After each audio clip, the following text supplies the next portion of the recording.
Assalamualaikum warahmatullahi wabarakatuh. Kami dari kelompok 4 yang beranggotakan saya sendiri Azam Fikri Abdillah. Saya Rizkun Agusti. Saya Dian Pratama. Saya Wisnu Bintang Senjaya. Di sini kelompok kita akan menjelaskan tentang business market segmentation. Untuk yang pertama, business market segmentation.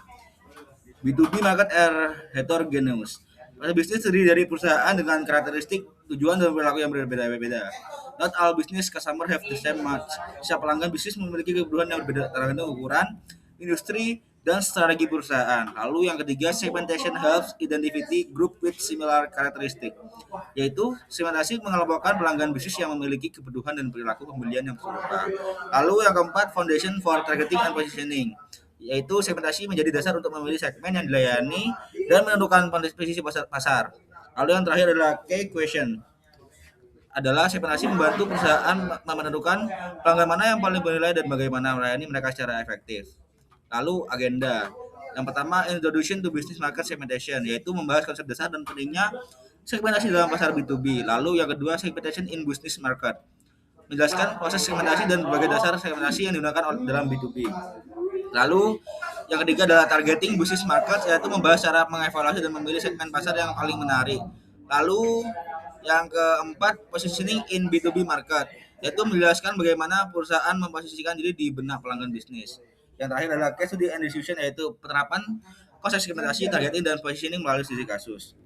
Lalu, why segmentation is important in B2B market? Yang pertama, business customer differ in needs and expectation, yaitu pelanggan bisnis memiliki kebutuhan, prioritas, dan ekspektasi yang berbeda-beda. Lalu, one marketing approach cannot satisfy all customer, yaitu satu strategi pemasaran tidak dapat memenuhi kebutuhan seluruh pelanggan bisnis.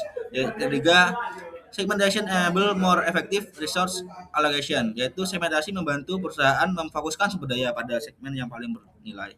Lalu improve customer and long term relationship, itu pendekatan yang sesuai segmen meningkatkan kepuasan dan hubungan jangka panjang.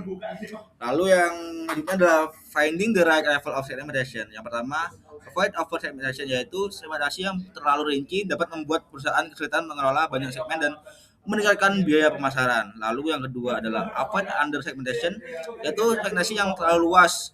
Yang ketiga, balance between efficiency and customization, yaitu perusahaan perlu menyeimbangkan efisiensi operasional dengan kemampuan menyesuaikan produk atau layanan sesuai kebutuhan segmen.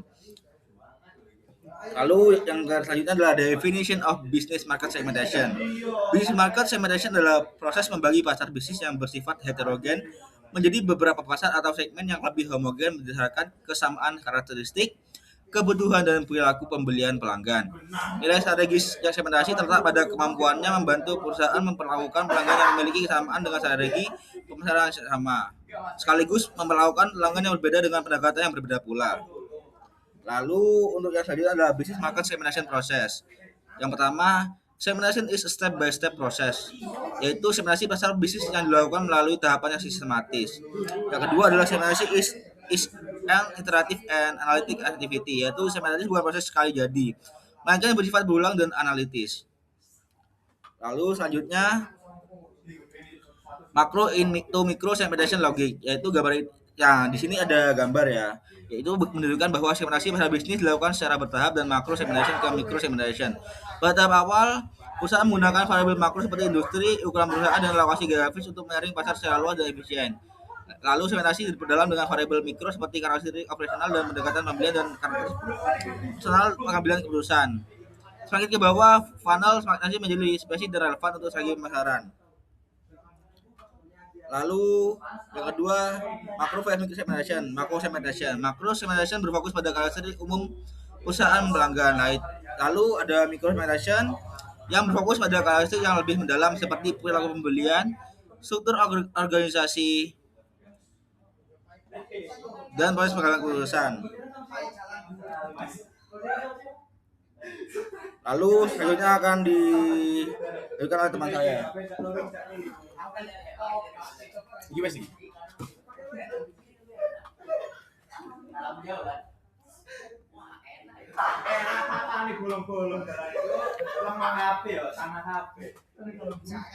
Baik, selanjutnya itu ada firmographic as a basic for macro segmentation.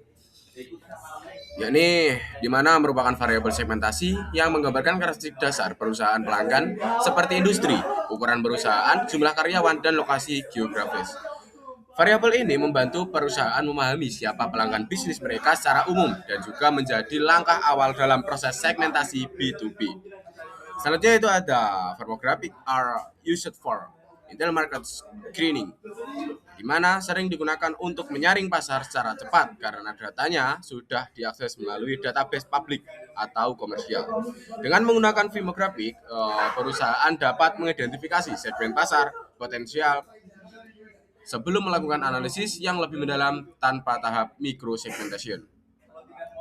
Selanjutnya yaitu industry classification in firmographics. Nah, di mana dalam firmographic segmentation salah satu variabel yang paling sering digunakan adalah klasifikasi industri. Perusahaan biasanya dikelompokkan berdasarkan jenis industri tempat mereka beroperasi. Karena perusahaan dalam industri yang sama cenderung memiliki kebutuhan, regulasi, dan juga pola penggunaan produk yang mirip. Sistem klasifikasi industri seperti SIC atau Standard Industry Classification atau North American Industry Classification System membantu perusahaan mengidentifikasi dan juga membandingkan pelanggan bisnis secara lebih terstruktur. Dengan menggunakan kode industri ini, perusahaan dapat dengan mudah menyusun daftar prospek, menganalisis potensi pasar, serta menyesuaikan penawaran produk dan juga strategi pemasaran sesuai karakteristik industri yang dituju. Bagian selanjutnya yaitu ada example of firmographic segmentation. Melalui visual ini dapat dilihat bahwa beberapa negara memiliki konsentrasi perusahaan yang lebih tinggi dibandingkan negara lain. Informasi seperti ini membantu perusahaan dalam membentuk prioritas pasar. Misalnya negara mana yang memiliki potensi pelanggan lebih besar dan layak menjadi fokus strategi pemasaran. Slide ini menegaskan bahwa firmographic strategi pemasaran sangat berguna pada tahap awal segmentasi karena mampu memberikan gambaran pasar secara cepat sebelum dilakukan analisis yang lebih mendalam. Segmentasi pasar bisnis dapat tidak cukup hanya menggunakan variabel firmografi saja, dasar seperti industri, ukuran perusahaan, atau lokasi. Meskipun variabel tersebut penting untuk penyaringan awal, perusahaan perlu melengkapi segmentasi dengan data perilaku pelanggan, seperti pola pembelian dan juga tingkat penggunaan produk, agar segmen yang terbentuk benar-benar mencerminkan kebutuhan dan juga nilai pelanggan bagi perusahaan. Ada juga using data analytic to create market action. Adapun segmen yang pertama, high value atau high spending customer, di mana segmen ini terdiri dari pelanggan yang memiliki tingkat pengeluaran tinggi dan juga memberikan kontribusi besar terhadap pendapatan perusahaan. Pelanggan dalam segmen ini biasanya memiliki kontribusi besar terhadap pendapatan perusahaan. Pelanggan dalam segmen ini biasanya memiliki kebutuhan yang lebih kompleks dan juga menuntut layanan serta solusi yang bernilai tinggi.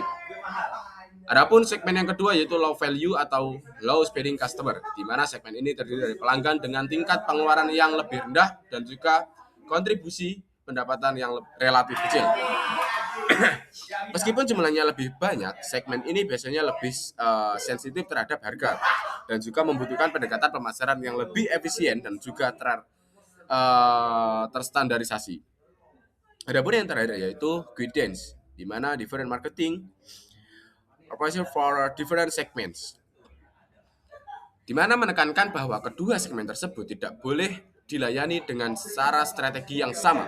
Pelanggan bernilai tinggi merupakan pendekatan relationship based dan solusi yang disesuaikan, sedangkan pelanggan bernilai lebih rendah cocok dilayani dengan pendekatan yang lebih otomatis, efisien, dan juga berorientasi biaya. Setelah menggunakan firmographic sebagai dasar segmentasi awal, slide ini menjelaskan bahwa perusahaan perlu beralih ke operating variables untuk mendapatkan pemahaman pasar yang lebih mendalam. Operating variables menggambarkan bagaimana perusahaan pelanggan menjalankan operasinya, termasuk teknologi yang digunakan, status penggunaan produk, serta kapasitas operasional merek, dengan mengganti fokus dari karakteristik umum ke cara operasional pelanggan. Perusahaan dapat mengidentifikasi perbedaan kebutuhan dan juga potensi nilai yang tidak terlihat melalui firmographic saja, sehingga strategi pemasaran jadi lebih tepat dan juga relevan. Company Technology as an Operating Variable, di mana fokus segmentasi dapat digantikan ke teknologi yang digunakan oleh perusahaan pelanggan. Company tersebut teknologi mencerminkan tingkat kesiapan, kompleksitas, kebutuhan, dan juga kemampuan perusahaan dalam mengadopsi solusi baru. Perusahaan dengan teknologi yang lebih maju biasanya membutuhkan produk yang lebih inovatif dan juga terintegrasi. Sementara perusahaan dengan teknologi yang lebih sederhana memerlukan solusi yang lebih mudah dan juga standar. Pergeseran fokus ini membantu perusahaan menyesuaikan penawaran dan juga strategi pemasaran secara lebih tepat bagi setiap segmen. Baik, untuk selanjutnya pembahasan akan disampaikan oleh rekan saya. Dipersilakan. Oke, selanjutnya adalah critical events and triggers. Di sini contohnya itu dari Cisco. Ada 3 tipe, ada critical event trigger. Yang pertama itu ada life cycle related triggers. Triggers ini itu berkaitan dengan perubahan tahap siklus hidup perusahaan pelanggan seperti ekspansi bisnis, merger dan akuisisi atau pembukaan cabang baru. Peristiwa ini itu biasanya meningkatkan kebutuhan akan solusi baru sehingga menciptakan peluang pembelian yang jelas bagi pemasok. Yang kedua itu ada buying method related triggers. Trigger ini itu muncul ketika perusahaan pelanggan mengubah cara mereka melakukan pembelian, misalnya dari pembelian terpusat ke desentralisasi atau dari pembelian tradisional ke sistem e-procurement. Perubahan metode pembelian ini mempengaruhi cara pemasok harus mendekati pelanggan dan menawarkan produknya. Dan yang ketiga ini ada external or situational triggers. Trigger ini tuh berasal dari faktor eksternal seperti perubahan regulasi, perkembangan teknologi, atau tekanan kompetitif. Peristiwa tersebut dapat memaksa perusahaan pelanggan untuk mencari solusi baru meskipun sebelumnya tidak memiliki rencana pembelian. Dan ini saat triggers itu dipakai untuk manage timing and message. Trigger digunakan oleh perusahaan untuk menentukan waktu yang tepat dan pesan yang tepat dalam melakukan pendekatan pemasaran dengan mengenali kapan critical event terjadi. Perusahaan dapat menghubungi pelanggan pada saat kebutuhan sedang tinggi. Selain itu, pesan pemasaran itu dapat disesuaikan dengan jenis trigger yang muncul, misalnya menekankan efisiensi saat terjadi perubahan metode pembelian atau menekankan kepatuhan dan keamanan saat dipicu oleh regulasi yang baru. Selanjutnya itu ada product atau brand use stage as an operating variable. Yang pertama itu ada readiness and usage rate. Itu ada 3 macam, yaitu ada heavy, light, dan non-users. Untuk readiness dan usage rate digunakan itu untuk membedakan pelanggan berdasarkan tingkat kesiapan dan intensitas penggunaan produk. Heavy users itu adalah pelanggan yang sudah menggunakan produk secara intensif dan memahami manfaatnya dengan baik. Untuk light users sendiri itu pelanggan yang menggunakan produk secara terbatas dan seringkali masih mengeksplorasi nilai yang ditawarkan. Sementara itu non-users adalah perusahaan yang belum menggunakan produk sama sekali dan biasanya membutuhkan edukasi awal sebelum melakukan pembelian. Perbedaan ini membantu perusahaan memahami posisi pelanggan dalam hubungan penggunaan produk. Yang kedua itu ada implication for onboarding package and proof. Perbedaan tingkat penggunaan tersebut memiliki konsekuensi langsung terhadap strategi pemasaran dan penjualan non-users, membutuhkan paket onboarding yang kuat, seperti demonstrasi, ada pelatihan, dan penjelasan manfaat dasar. Like users memerlukan dukungan untuk meningkatkan penggunaan, misalnya melalui studi kasus dan panduan lanjutan. Sementara heavy users itu lebih membutuhkan bukti nilai lanjutan seperti perform metrics, ROI, dan solusi yang lebih customized untuk mempertahankan hubungan jangka panjang. Selanjutnya itu ada customer capabilities as a segmentation basis. Kapabilitas pelanggan dapat mempengaruhi cara perusahaan melayani mereka serta nilai yang dapat diciptakan. Pelanggan dengan kapabilitas tinggi seperti sumber daya manusia yang kompeten dan sistem internal yang matang mampu memanfaatkan produk atau layanan secara optimal dan biasanya siap menerima solusi yang lebih kompleks. Sebaliknya, pelanggan dengan kapabilitas rendah memerlukan dukungan yang lebih intensif seperti pelatihan, pendampingan, dan solusi yang lebih sederhana. Dengan memahami perbedaan kapabilitas ini, perusahaan dapat menyesuaikan pendekatan layanan dan menciptakan nilai yang sesuai bagi setiap segmen pelanggan.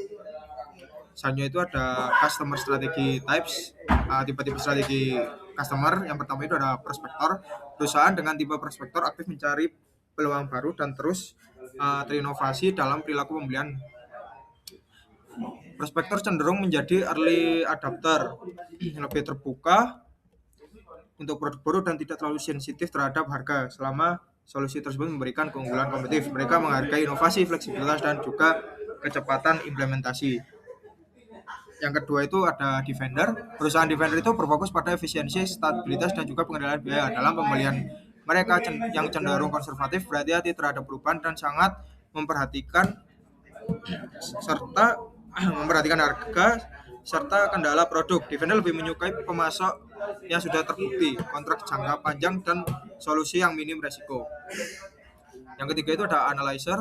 Tipe analyzer itu berada di antara prefektor dan juga defender. Mereka tidak langsung mengadopsi inovasi yang baru, tapi akan mempertimbangkan setelah ada bukti keberhasilan di pasar. Dalam buying behavior, analyzer itu cenderung melakukan evaluasi mendalam, membandingkan beberapa alternatif dan menunggu referensi sebelum mengambil keputusan. Yang keempat itu ada reaktor. Reaktor tidak memiliki strategi yang jelas dan biasanya merespon tekanan eksternal seperti perubahan regulasi atau tindakan pesaing. Perilaku pembeliannya cenderung tidak terencana, reaktif, dan inkonsisten. Akibatnya segmen ini sering sulit dilayani secara strategis dan memiliki potensi nilai jangka panjang yang lebih rendah. Selanjutnya ada purchasing approach as a segmentation basis. Nah, purchasing approach atau pendekatan pembelian dapat membuat dua perusahaan yang secara firmografis itu terlihat sama, misalnya berada di industri dan ukuran yang sama, menjadi sangat berbeda dalam perilaku pembelian. Perbedaan itu muncul karena setiap perusahaan memiliki kebijakan pengadaan, struktur pengembalian keputusan, tingkat formalitas, dan preferensi hubungan dengan pasar yang berbeda. Ada perusahaan yang berorientasi pada transaksi jangka pendek dan harga, sementara yang lain menekankan hubungan jangka panjang, kepercayaan, dan nilai total. Oleh karena itu, memahami purchasing approach itu sangat penting agar perusahaan dapat menyesuaikan strategi penjualan dan komunikasi sesuai cara pelanggan mengambil keputusan pembelian. Selanjutnya itu ada purchasing approach dari transaksional versus relasional. Untuk transaksi versus relasional itu untuk purchasingnya, pendekatan transaksional itu berfokus pada transaksi jangka pendek, di mana keputusan pembelian terutama didasarkan pada harga, ketersediaan, dan efisiensi. Hubungan dengan pemasok bersifat minimal dan mudah berpindah jika ada penawaran yang lebih baik. Sebaliknya, pendekatan relasional itu menekankan hubungan jangka panjang, kepercayaan, dan kerjasama strategis. Pelanggan dengan pendekatan ini cenderung memilih pemasok yang dapat memberikan nilai perpaduan, dukungan, dan solusi yang disesuaikan. Selanjutnya itu ada always assure versus loss for good concept.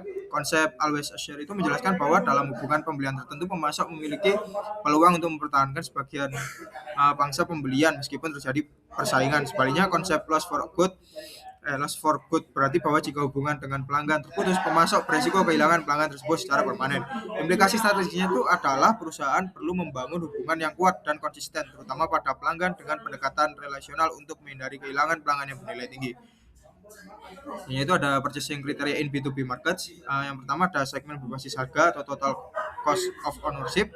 Segmen ini itu memprioritaskan harga awal dan total biaya kepemilikan jangka panjang, termasuk biaya operasional, perawatan, dan juga penggantian. Pelanggan dalam segmen itu cenderung membandingkan pemasok secara ketat dan sensitif terhadap efisiensi biaya, sehingga pemasok perlu menekankan penghematan dan juga nilai ekonomis.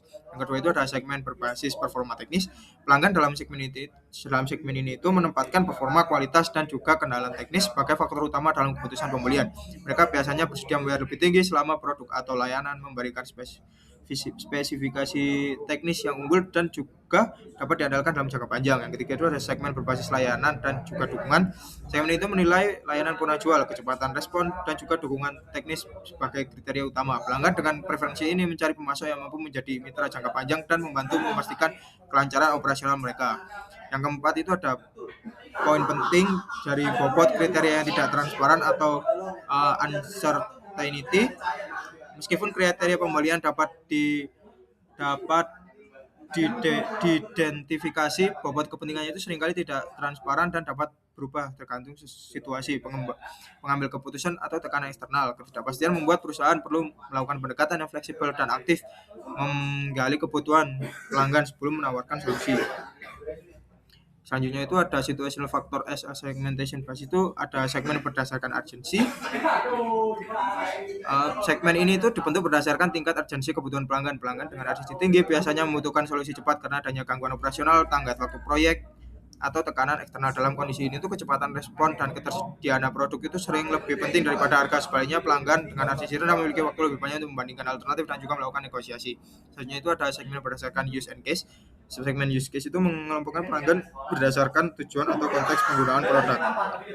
Produk yang sama dapat digunakan untuk aplikasi yang berbeda, sehingga kebutuhan, spesifikasi layanan, dan nilai yang diharapkan juga berbeda. Dengan memahami use case, perusahaan dapat menyesuaikan penawaran dan juga pesan pemasar agar lebih relevan dengan kebutuhan spesifik pelanggan. Yang tiga itu ada segmen berdasarkan ukuran order. Segmen itu membedakan pelanggan berdasarkan volume atau penilaian pembelian.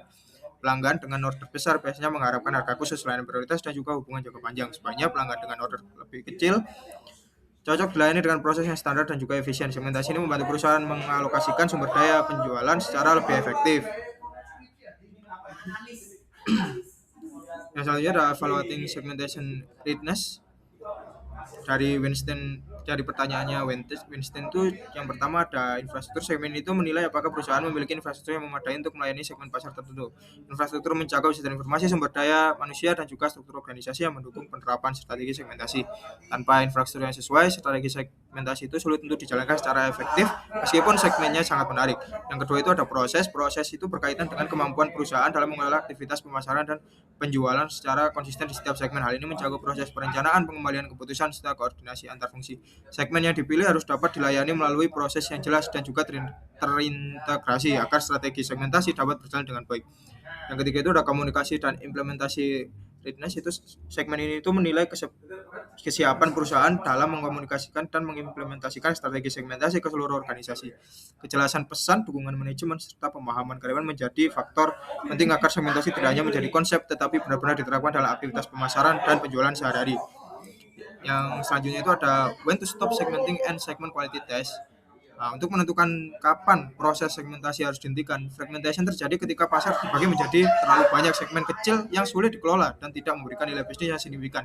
Sebaliknya, meaningful difference itu berarti segmen yang dibentuk benar-benar memiliki perbedaan penting dalam kebutuhan dan perilaku pembelian sehingga layak dilayani dengan strategi yang berbeda. Nah, untuk segmen quality test sendiri, yang pertama ada measurable. Segmen harus dapat diukur baik dari sisi ukuran pasar, potensi pendapatan, maupun karakteristik pelanggannya. Tanpa data yang dapat diukur, perusahaan akan kesulitan mengevaluasi daya tarik segmen tersebut. Yang kedua itu ada accessible. Segmen harus dapat dijangkau oleh perusahaan melalui saluran distribusi, komunikasi, dan juga penjualan yang tersedia.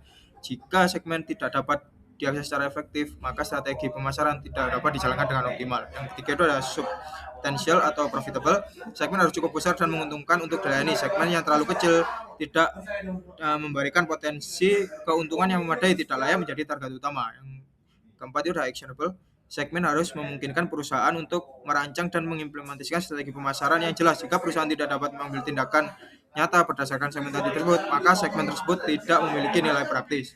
Untuk segmen ini akan dilanjutkan oleh teman saya.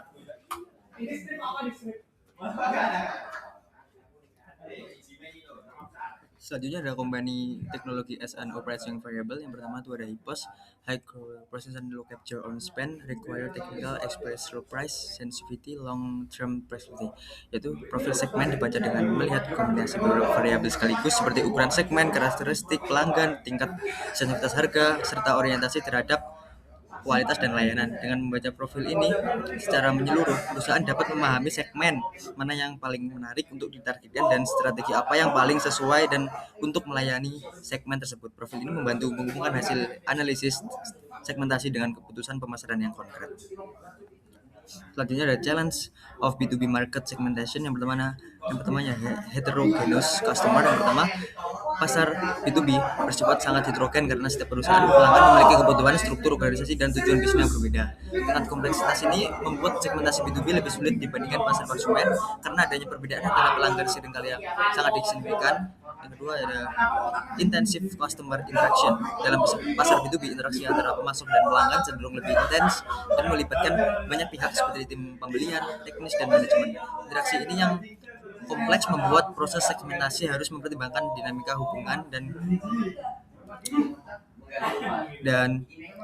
manajemen interaksi. Kompleks ini membuat segmentasi harus mempertimbangkan dinamika hubungan dan pengambilan keputusan yang tidak sederhana multi channel environment, yaitu pelanggan B2B berinteraksi dengan penjualan perusahaan melalui berbagai saluran seperti tenaga penjualan, distributor, platform digital. Terakhir ada rapidly change segment, yaitu segmen pasar B2B dapat berubah dengan cepat akibat perkembangan teknologi, perubahan regulasi, dan dinamika pesaing. Oleh karena itu, segmen tak bisa bersifat statis dan perlu diperbarui secara berkala agar tetap relevan dan kondisi pasar. Selanjutnya ada implementing business market segmentation, yaitu segmentation is a continuous and interactive process, yang artinya segmentasi pasar bisnis perlu dilakukan secara berkelanjutan dan dievaluasi secara berkala untuk menyesuaikan dengan perubahan pasar. Selanjutnya ada effective implementation is important as analysis. Hasil segmentasi harus diterapkan secara nyata dalam strategi pemasaran dan penjualan agar memberikan nilai bagi perusahaan. Selanjutnya ada konsep breaking the gap, mengacu pada upaya menghubungkan hasil analisis segmentasi dengan praktik di lapangan melalui peran tim sales dan struktur organisasi.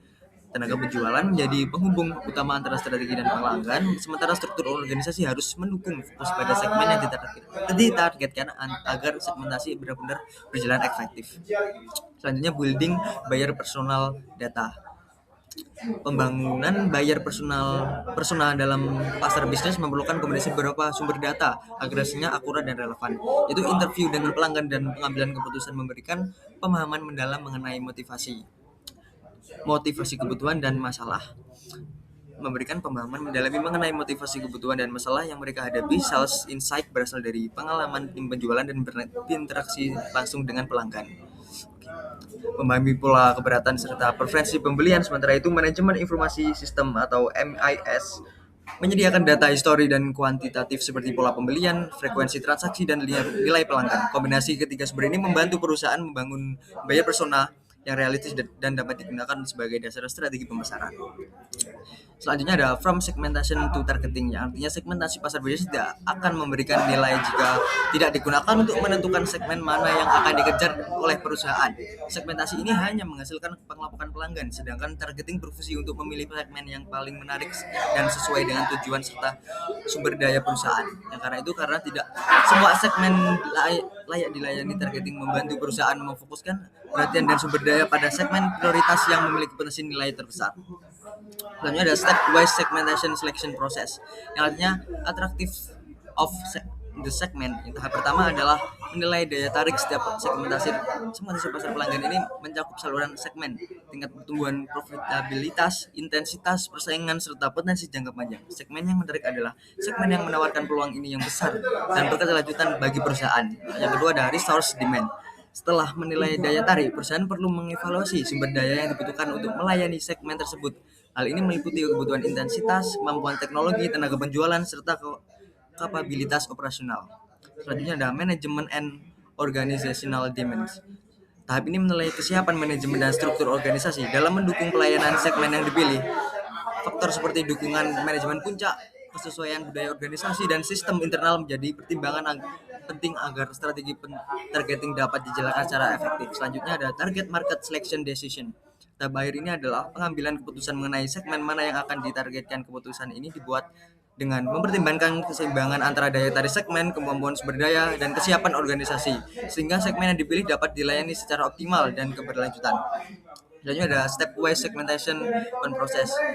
Ini contoh prosesnya. Yang pertama ada identify segment, selanjutnya ada relative attractiveness, selanjutnya resource demands, dan selanjutnya management demands, organizational demands, dan yang terakhir accessible process to target. Nextnya ada targeting strategies in B2B market. Yang pertama undifferentiated targeting. Yang pertama, strategi ini menggunakan satu pendekatan pemasaran yang seluruh segmen pasar. Dalam konteks ini B2B, strategi ini jarang dilakukan karena perbedaan kebutuhan pelanggan yang tinggi, namun bisa cocok untuk produk yang sangat standar dan memiliki sedikit variasi kebutuhan. Selanjutnya differentiated targeting. Strategi ini perusahaan memilih beberapa segmen pasar dan mengembangkan strategi pemasaran yang berbeda untuk masing-masing segmen. Pendekatan ini memungkinkan penawaran yang lebih relevan dan bernilai, tetapi membutuhkan sumber daya yang koordinasi dan lebih besar. Selanjutnya ada niche atau concentrated targeting, yang artinya strategi niche berfokus pada satu segmen pasar yang sangat spesifik. Perusahaan yang menggunakan strategi ini berusaha membangun keahlian mendalam dan posisi kuat dalam segmen tersebut, sehingga dapat menciptakan keunggulan kompetitif meskipun pasar yang dilayani relatif sempit. Selanjutnya ada channel dilema, hidden asset versus direct to client brand. Dilema yang sering dihadapi perusahaan B2B terkait strategi saluran distribusi. Sebagai hidden asset, perusahaan memiliki tetap berada di belakang layar dengan menjual produknya yang melalui mitra atau pelanggan besar, sehingga tidak dikenal langsung oleh end user. Pendekatan ini memberikan stabilitas risiko yang lebih rendah dan ketergantungan pada hubungan jangka panjang dengan mitra utama. Sebaliknya, membangun brand direct to client berarti perusahaan mulai berkomunikasi langsung dengan pelanggan akhir untuk meningkatkan visibilitas dan kendali atas pasar. Strategi ini membuka peluang pembentukan dan penguatan merek, namun juga berisiko menimbulkan konflik channel dan membutuhkan investasi pemasaran yang lebih besar. Selanjutnya ada business to business positioning. Business to business positioning adalah bagaimana sebuah perusahaan atau merek menempati ruang tertentu di benak pembeli bisnis, dan positioning tidak berdiri sendiri melainkan selalu bersifat relatif terhadap kompetitor karena pelanggan menilai salah satu penawaran dengan cara membandingkannya dengan alternatif lain yang tersedia di pasar. Dalam konteks B2B ini, positioning dibangun berdasarkan atribut yang dianggap paling penting oleh pelanggan, seperti harga, performa teknis, layanan, atau keandalan. Selanjutnya perceptual map and stuck in the middle. Konsep stuck in the middle yaitu kondisi ketika suatu perusahaan gagal membangun positioning yang jelas dan berbeda dibanding kompetitor. Dalam perceptual map, perusahaan yang berada di posisi tengah seringkali tidak unggul dalam atribut utama apapun, baik dari sisi harga, kualitas maupun layanan. Akibatnya pelanggan sulit memahami nilai untuk ditawarkan dan cenderung memilih pesaing yang memilih posisi yang lebih jelas. Kondisi ini berisiko melemahkan daya saing karena perusahaan tidak dipersepsikan sebagai pilihan terbaik di segmen maupun manapun. Oleh karena itu, perusahaan perlu memilih atribut utama yang ditekankan dan membangun positioning dan konsisten agar dapat menempati posisi yang jelas dan bermakna di benak pembeli. Selanjutnya ada chapter summary key takeaways. Business market are highly heterogeneous. Pelanggan bisnis memiliki kebutuhan dan perilaku pembelian yang sangat beragam. Segmentation in the foundation of targeting and positioning, yaitu segmentasi lebih menjadi dasar dalam memilih segmen yang dilayani dan membangun positioning yang jelas. Selanjutnya B2B segmentation use multiple base. Segmentasi B2B mencakup demographic, operation variable, and purchasing approach and buyer characteristics. Selanjutnya ada effective segmentation requires implementation. Segmentasi hanya bernilai jika diterapkan secara nyata dalam strategi pemasaran dan penjualan. Yang terakhir ada clear positioning avoids being stuck in the middle. Positioning yang jelas menunjukkan perusahaan membedakan diri dari kompetitor yang meningkatkan daya saing. Selanjutnya ada purchasing approach is a segmentation on basis. Purchasing approach ini atau pendekatan pembelian dapat membuat dua perusahaan yang secara firmografis terlihat sama, misalnya berada di industri dan ukuran sama, menjadi sangat berbeda dalam perilaku pembelian. Perbedaan ini muncul karena setiap perusahaan memiliki kebijakan pengadaan, struktur pengambilan keputusan, tingkat formalitas, dan preferensi hubungan dalam pemasok yang berbeda. Ada perusahaan yang berorientasi pada transaksi jangka pendek dan harga, sementara yang lain mendekatkan hubungan jangka panjang, kepercayaan, dan nilai total. Oleh karena itu, memahami purchasing approach sangat penting agar perusahaan dapat menyesuaikan strategi penjualan dan komunikasi sesuai cara pelanggan mengambil keputusan pembelian. Selanjutnya case study segmentation of the market for Wavin, yaitu studi kasus Wavin, sebuah perusahaan B2B yang beroperasi dalam industri sistem bermain teknologi. Kasus ini digunakan untuk menunjukkan bagaimana konsep segmentasi, targeting, dan positioning diterapkan dalam situasi nyata. Fokus utama studi ini adalah kompleksitas pasar B2B Wavin melibatkan banyak pihak seperti distributor, kontraktor, dan end user, sehingga membutuhkan pendekatan segmentasi yang cepat. End user segment time. Wavin menghadapi sebagai segmen end user dengan karakteristik dan kebutuhan yang berbeda. Segmen tersebut dapat mencakup jobs builder, small contractor, hingga large contractor dalam project developers. Meskipun menggunakan produk yang sama, tiap segmen memiliki prioritas yang berbeda, seperti harga, kemudahan instalasi, atau keandalan teknis. Wavin targeting strategi. Slide ini menjelaskan bagaimana Wavin dapat menentukan strategi targeting dengan memilih segmen yang paling menarik dan sesuai dengan kemampuan perusahaan. Targeting ini dilakukan dengan mempertimbangkan potensi nilai, volume pembelian, serta pengaruh segmen terhadap keputusan pembeli. Strategi ini membantu Wavin memfokuskan sumber daya pada segmen yang memberikan dampak terbesar.